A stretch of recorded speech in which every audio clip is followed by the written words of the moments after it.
Trump and Republicans have officially lost the messaging war on the ongoing government shutdown, and I've got two interviews this week. I'm joined by Bernie Sanders and Elizabeth Warren to talk about why the shutdown is going poorly for the GOP. I'm Brian Tyler Cohen, and you're watching No Lie. We can definitively say by now that the ongoing government shutdown has proven a massive liability and a political loser for the GOP, and now we've got definitive proof.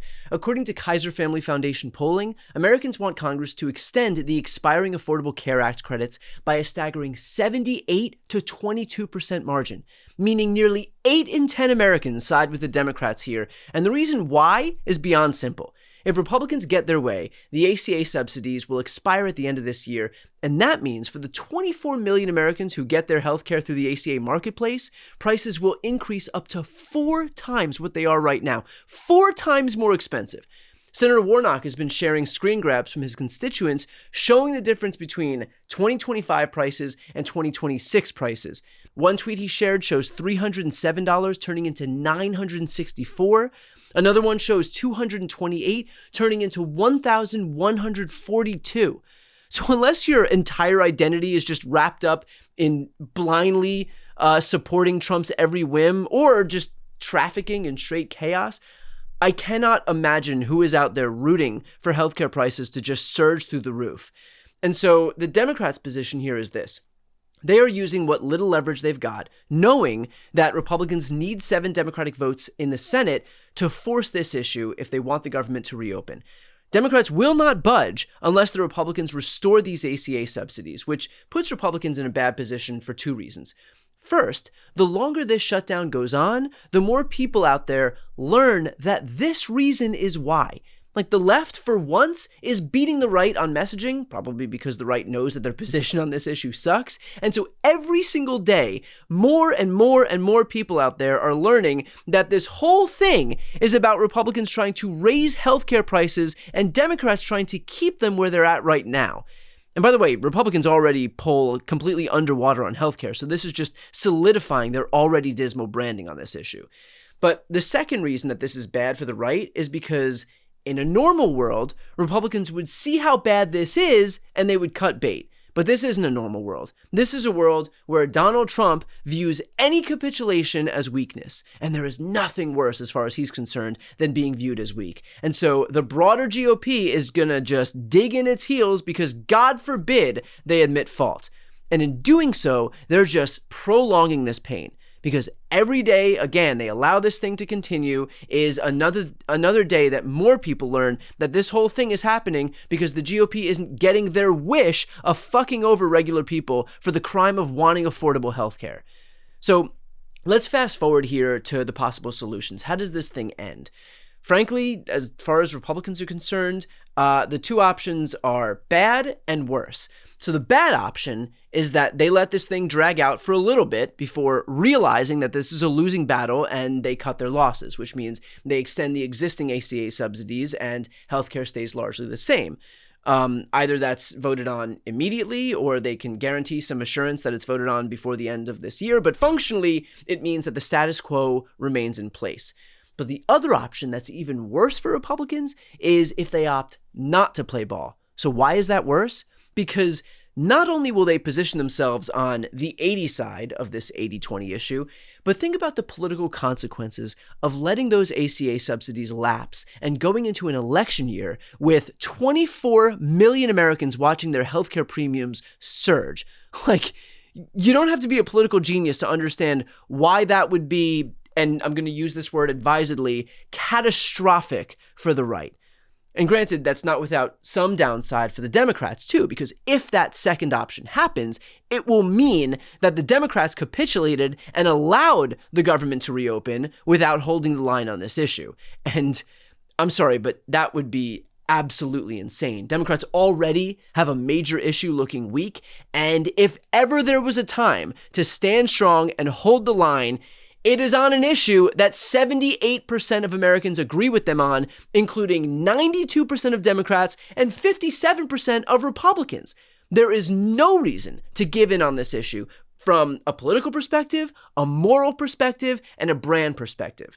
So I don't know exactly when this is going to be resolved, but I can say with certainty that having a Republican Party led by an obtuse man-child only suggests that they're going to dig in on the single most unpopular issue of this election cycle, all because Trump's ego is apparently more important to the broader GOP than the healthcare of tens of millions of Americans and his own party's re-election prospects, apparently. So this is going to be an interesting test for the rest of the Republican Party, who will watch their own brands tank thanks to Trump's singular defiance. Whether any of them grow enough of a spine, even to help their own re-election prospects, remains to be seen. But if the last decade has shown us anything, it's that we probably shouldn't expect too much pressure to come from a political party with the collective spine of a bowl of Jell-O. Next up are my interviews with Bernie Sanders and Elizabeth Warren. I'm joined now by Senator Bernie Sanders. Thanks so much for joining me. My pleasure.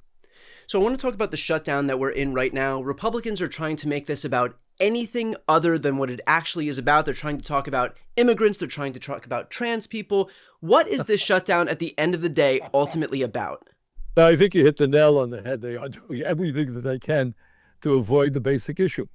And the basic issue is if the Republican legislation were passed, 15 million Americans would lose their health insurance. 15 million would lose their health insurance because of massive cuts to Medicaid and the Affordable Care Act. And Brian, there are studies out there from Yale and University of Pennsylvania that suggest that some 50,000 Americans every year would die unnecessarily, because that's what happens when you throw 15 million low-income and working-class people off their health care. That's number one. Number two, if the Republican bill goes through at a time when the cost of health care in America is outrageously high, premiums for 24 million Americans would double on average, sometimes more, sometimes less. Nobody in America can afford that. So those are some of the major issues that we're struggling with right now. Republicans are trying to make this about immigrants using federal funds to get health care. So first and foremost, as clear as we can make this, is there any way that federal funds could subsidize, even to the tune of $1, health care for undocumented immigrants? The law is very clear. Undocumented people cannot access Medicaid, Medicare, or the Affordable Care Act. End of discussion. So what Republicans are doing, and what demagogues always do, is they deflect attention from the real issue, which is that our healthcare system is broken and they're going to make it a lot worse, and then to finding some kind of politically weak minority of people whom you blame for all the problems facing society. Nothing new. That's what demagogues always do. They are lying. This bill will impact 24 million Americans, doubling their health insurance premiums. Well, I guess in their effort to backtrack, we've seen some messaging now spearheaded by J.D. Vance that says, okay, well, actually, money is fungible. And so if you give any funding for anything earmarked for any federal program, because $1 is $1, because all money is green, how do we really know that any money that was supposed to go to one thing isn't ultimately going towards subsidizing undocumented immigrants' health care in state exchanges? And so I mean, just on a general sense, look, I'm under no illusion that Democrats are masters of messaging, but when you have the Republican vice president who is leaning on the argument that money is fungible, what does that say about the effectiveness of the message that they're trying to convey right now? Look, they are lying all of the time. Look, you just put yourself in the place of a Republican member of Congress. You got to go home, and a constituent say, Mr. Congressman, why did you vote to double my health care premiums? I can't afford that. And we're hearing that we just sent out an email recently. We got hundreds and hundreds of people all over the country saying just that. They are on the defensive. What polling suggests is that the people are holding Republicans accountable for the shutdown for good reasons. So they're going to say anything, but I think they are on the ropes right now, and I think we got to remain strong. Senator, can you explain a little bit of, I know that I'm asking you to do the impossible by getting into Republicans' heads, but what is going through their mind in terms of stripping healthcare away? Republicans control the House, they control the Senate, they control the White House. The biggest The states with the biggest enrollment in the Affordable Care Act over the last 5 years, far and away, have been Republican states. We're talking Tennessee, West Virginia, Texas. On average, the states that voted for Donald Trump in 2024 have seen a 157% increase in ACA enrollment. States that voted for Kamala Harris in 24 saw a 36% increase. So the new adoptees are largely in red states. This is going to hurt them. And so what's the mindset here for these Republicans who are trying their level best to make sure that this actually goes through? Well, there are a couple of things. The major goal here, as part of Trump's big, beautiful bill, which is what we're talking about, was to give $1 trillion in tax breaks to the 1%. All right, that was the main thing. And that has to do with the corrupt campaign finance system. Elon Musk puts $290 million into Trump's campaign. Other billionaires put money into Trump's campaign, Republican campaigns. They want to be repaid.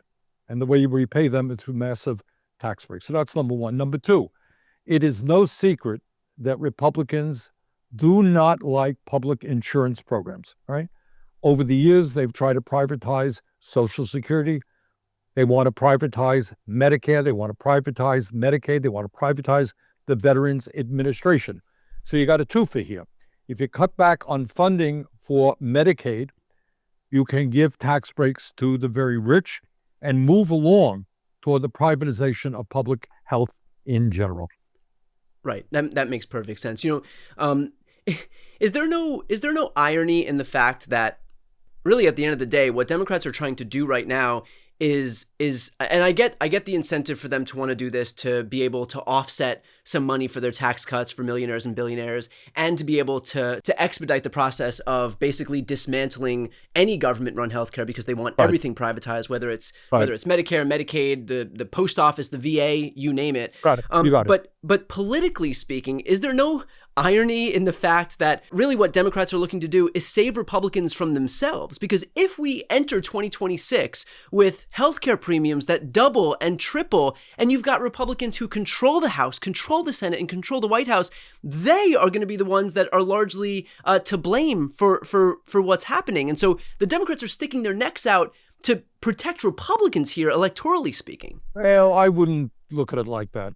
I would say that if the Democrats cave now,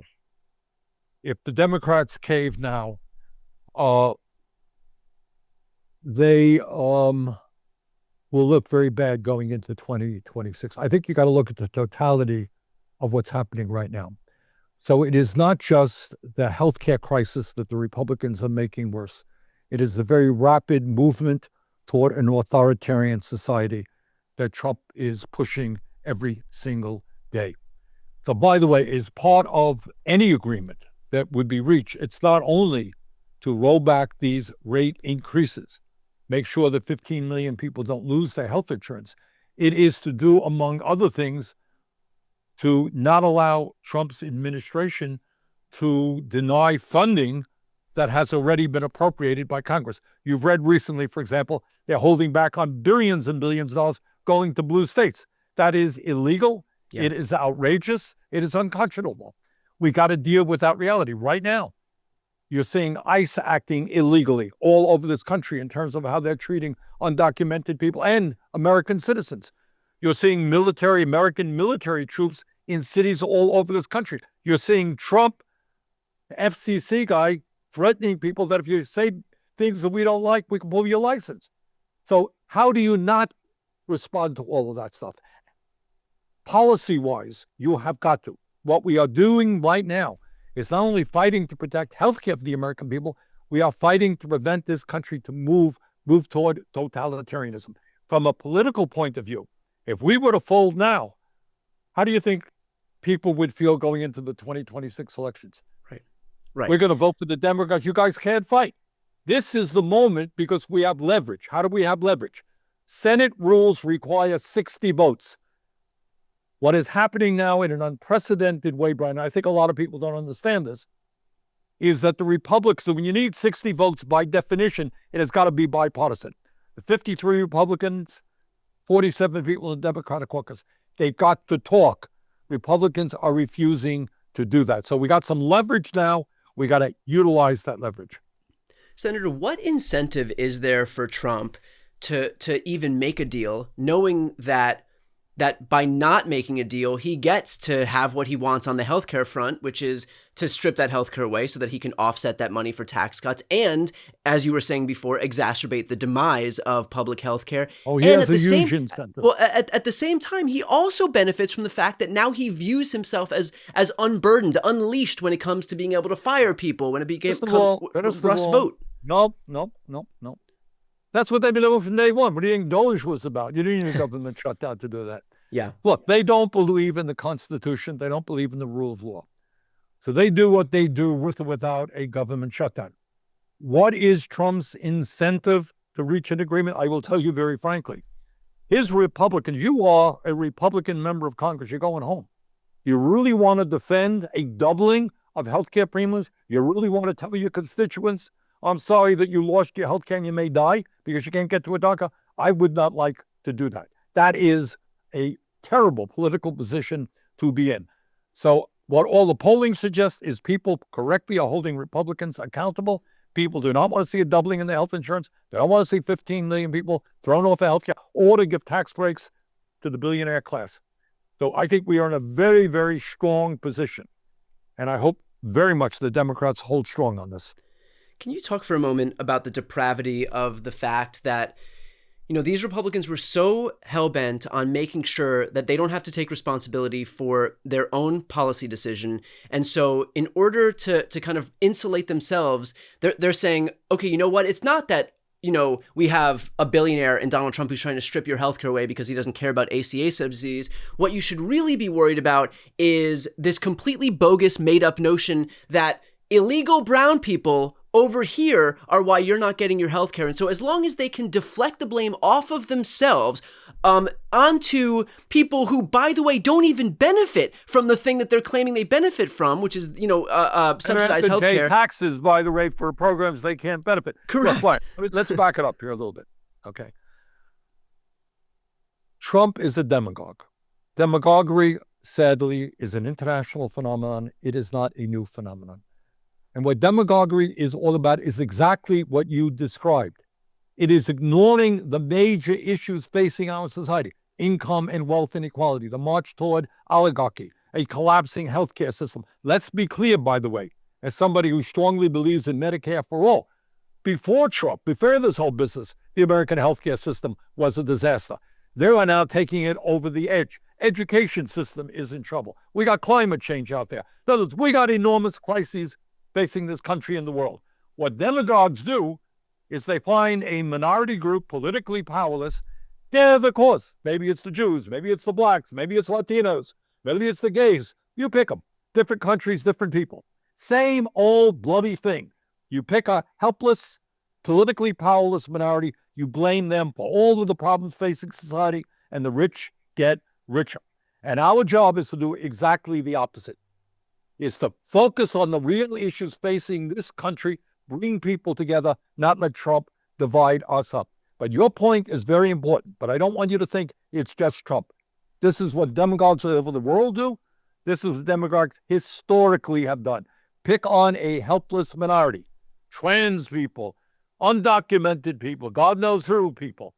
I remember, 60, 70 years ago, they would tell the white workers in Mississippi, you blacks can't drink at a water fountain, right? Isn't that fantastic? Now, meanwhile, those white guys are being paid the lowest wages in the world. Right. Got it? The focus, you can drink at a water fountain. You're better than a black guy who can't drink at a water fountain. That's what demagoguery is about. Right. It's just pitting working class people against other working class people so that no one is paying attention to the millionaires and billionaires up top who are fucking everybody over. And we're getting richer in who have never, ever had it so good. Here's the point. People on top, the Musks, the Bezos, the Zuckerbergs, they're making money hand over fist. You got Musk owning himself more wealth than the bottom 52% of American households. Do you hear much discussion about that? Not at all. Do you hear any discussion about that? No, nothing. It's the undocumented's fault. So our job, focus on the real issues, bring people together, come up with real solutions, which in healthcare, to my mind, is Medicare for all, guarantee healthcare to all people is a human right, etc.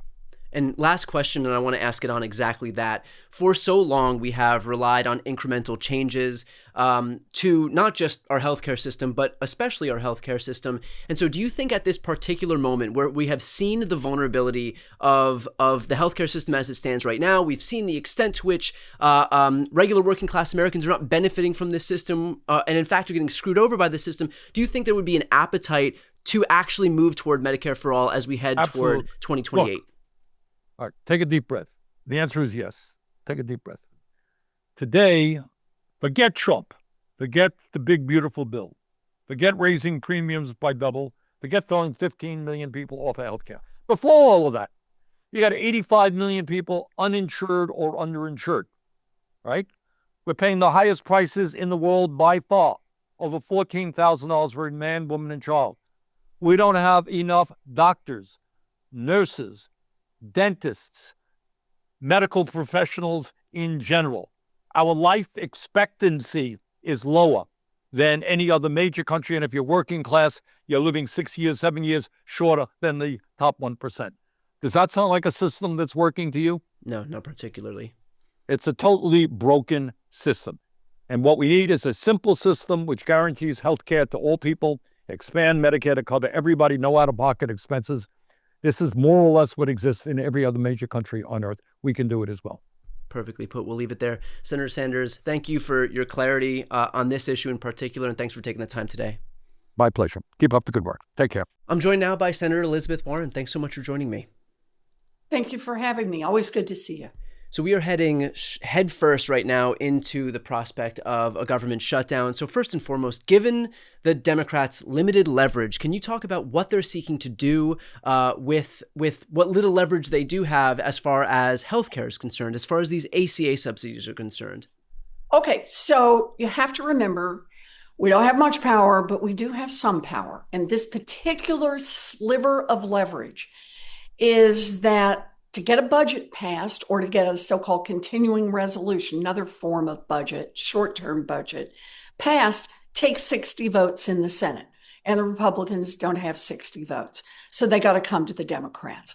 What the Democrats are saying is if you want our votes, then you got to be willing to roll back some of those cuts to health care that you put in place, all by Republicans, no Democrats voted for it, that you put in place last spring. Because what's about to happen is about 15 million people are about to lose their access to health care. And pretty much everybody in the country who has health insurance is about to see their premiums go somewhere from 75% higher to doubling. And that's going to mean a lot of people in this country who suffer, who are making choices like, do I eat or do I have health insurance?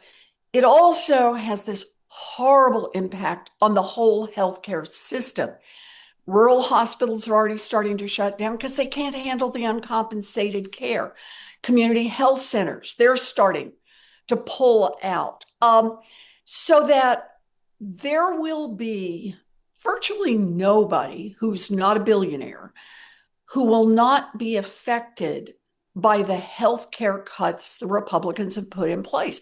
So all the Democrats are asking for is, if you want us to be a part of funding this government going forward, you got to give us, roll back some of that stuff you've done on health care, and you got to make some assurances here that you won't agree to it, and then you'll turn around a week from now and roll back again and just do what's called a rescission and take it all back again. So that's all we're looking for.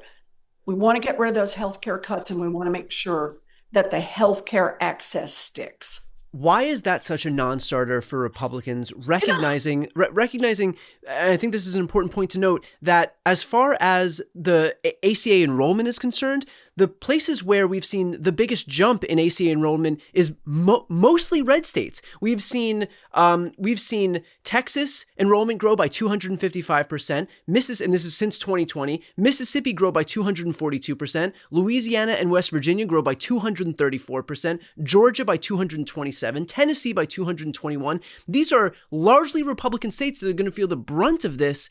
So why not relent on this issue that is overwhelmingly going to help red states? So I think there are two answers to this. One answer is just straightforward, and that is last spring when they were negotiating the deal, they wanted to do $1 trillion, that's with a T, $1 trillion in tax cuts for a handful of billionaires and multi-millionaires and billionaire corporations. And because they had other stuff running in there, they were going to run up the federal deficit by trillions more. So they looked around and they said, okay, where can we cut? And they decided the place they could cut was on healthcare. Yeah. So the money that's being taken out of the healthcare system, no surprise, is right at $1 trillion. And that's the money that's going over the billionaires. But I want to make a related point. It's definitely about the money, and they just didn't want to have to face the fact that they would be upping the deficit even more. So that was part of it. But you know what part of this is? It's a fundamental question of, do you want a government that works for people? And if you really think that the job of government is just to help out the billionaires and keep the masses quiet enough that they will work in your fulfillment centers and and pave your roads and mow your lawns and not raise any problems. If you think that is the role of government, then the Trump administration is for you, because that's the direction they're pushing everything they can. But if you genuinely think that the role of government is to be on the side of people and to try to help build a safety net for folks so that if your grandma outlives her savings and has to be in a nursing home, or your cousin has a baby that runs up $1 million in medical bills in the first month, or your neighbor gets hit by a bus and needs a wheelchair or a home health aide, that we can be there for each other, and government is the way to do that. So I think it's both things. They wanted to be able to give that money to the billionaires, but I think also they don't want government to work for families. And healthcare is a place, geez, what's so ironic here? The healthcare system's already broken, right?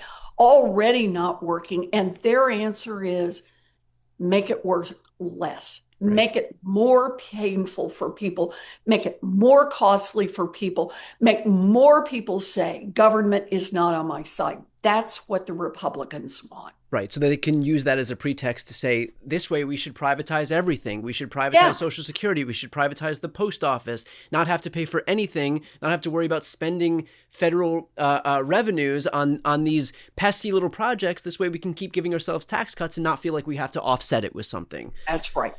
That's right. There's a big plan here. Yep. Trump will push back on this and has pushed back on this and has come out and said, you know what the Democrats want? They want health care for illegals. And so can I get a very clear explanation of the reality here are in terms of what Democrats are pushing for with these ACA subsidies, and whether undocumented immigrants are even eligible for ACA subsidies? Right. So can we just start with Trump's statement is a lie? Federal law is absolutely clear. The number of undocumented people here in the United States who are getting assistance from Medicaid or from the ACA is exactly 0. It is not legal right now. That's it. Nothing more. And every time Donald Trump tries to run this play, we should all just look up and say, liar, liar, liar, because that's what's happening here. And it's one more effort to distract people.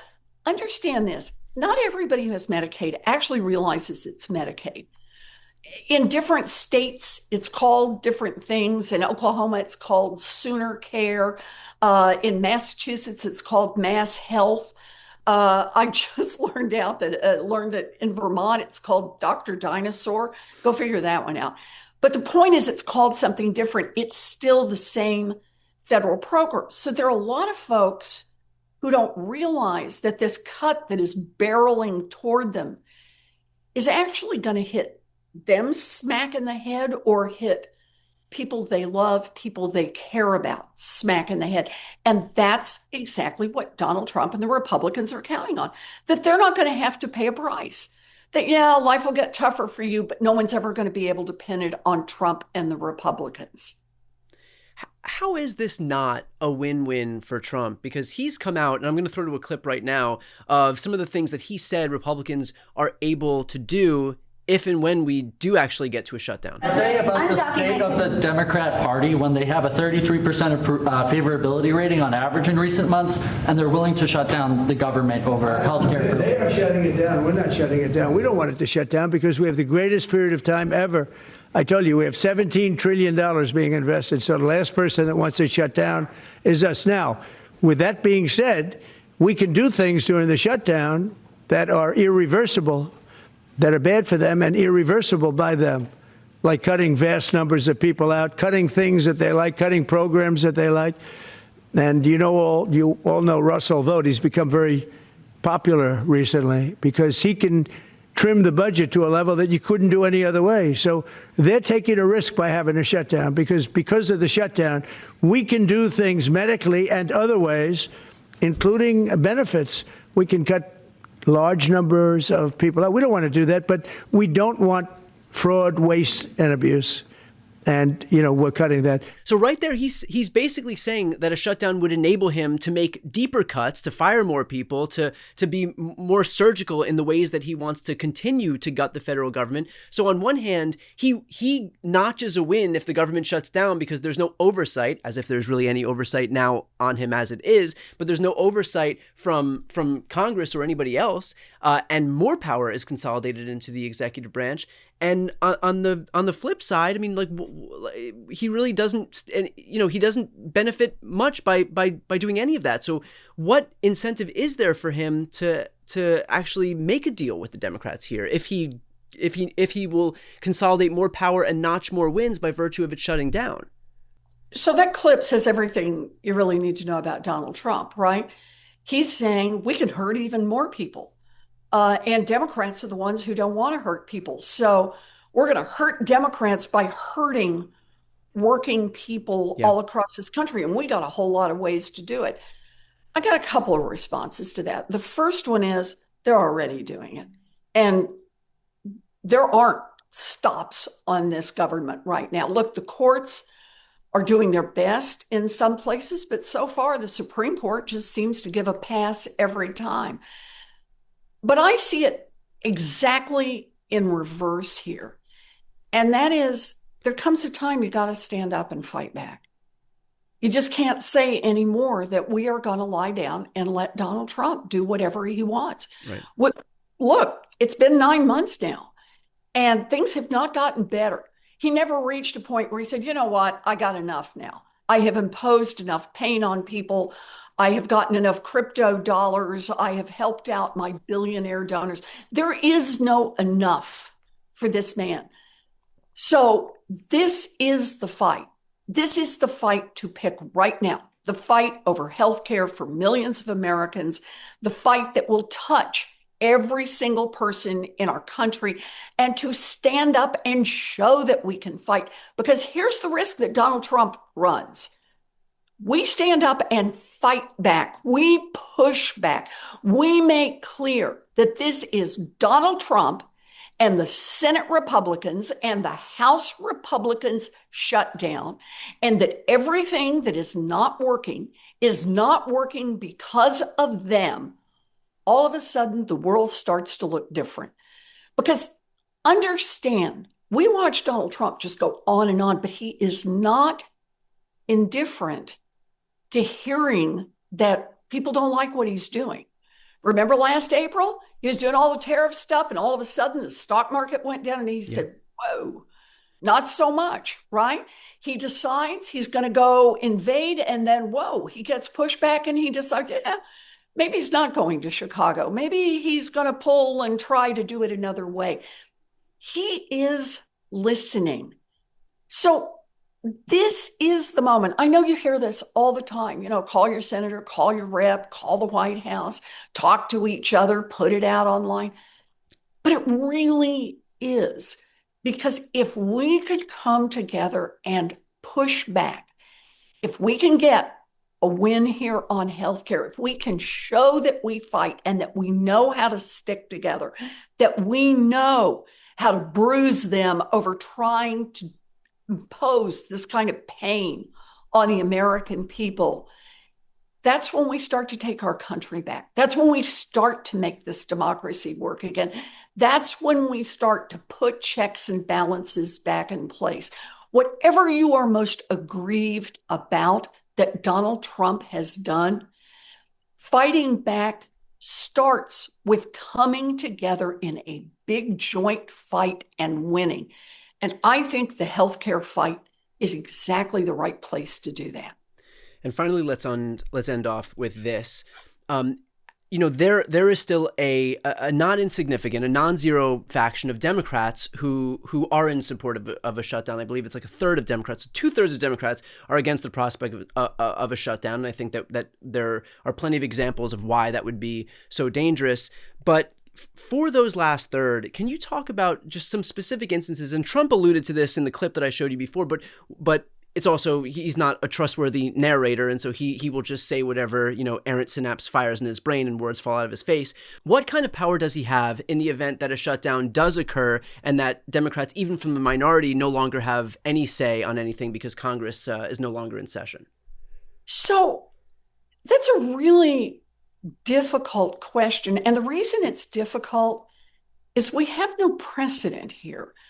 Always before, we have had presidents who were willing to follow the law. We now have somebody who says, if he's got a hammer, he can break anything he wants. Yeah. And that Democrats have no power to stop him. Hell, Republicans have no power, it seems, to stop him. So we're living with a guy right now who thinks he can fire anybody. And a Supreme Court so far that when the cases have bubbled up to them have said, you know what, go ahead and fire those folks while we decide whether or not it's actually legal to do that. I have to say, I take his argument that he can do so much more as nothing more than an empty threat at this point. Donald Trump doesn't feel bound by the oversight of Democrats in Congress. He doesn't feel bound by the laws that are written on the books. He doesn't feel bound by the advice of his own lawyers, if there are any still around, who are willing to say to him, Mr. President, what you're doing here is not legal. He doesn't feel bound by any of that. I think that means it is time to wage a fight. And the fight has to be all of us. The fight has to be the giant pushback to say, Donald Trump, the people are not with you on this, and not with you by a little bit, not with you by a lot, because the people of America think that it is wrong to give $1 trillion in tax breaks to your billionaire friends and to take that money away from little babies who need health care and seniors who need nursing homes, that we are willing to stand up and fight for our values. That's where the power is, and I think it's about time to show that to Donald Trump. We'll leave it there. Senator Warren, thanks so much for the time. You bet. So good to see you. To listen to the audio version of this episode, click the link right here on the screen and make sure to subscribe. And of course, to see more of my content, that subscribe button's on the screen as well.